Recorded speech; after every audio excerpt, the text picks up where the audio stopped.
Uno and Ursa, the black bears.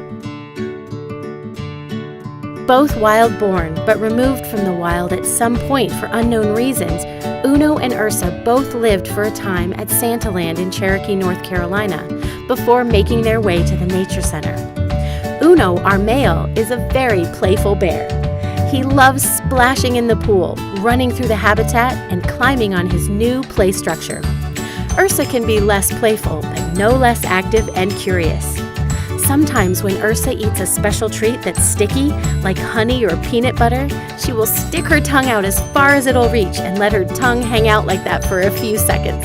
It looks very silly. In the summertime, these two enjoy their favorite treat, popsicles. You may not like their treats though. Their popsicles consist of chopped fruit, fish, and other frozen food in large blocks of water.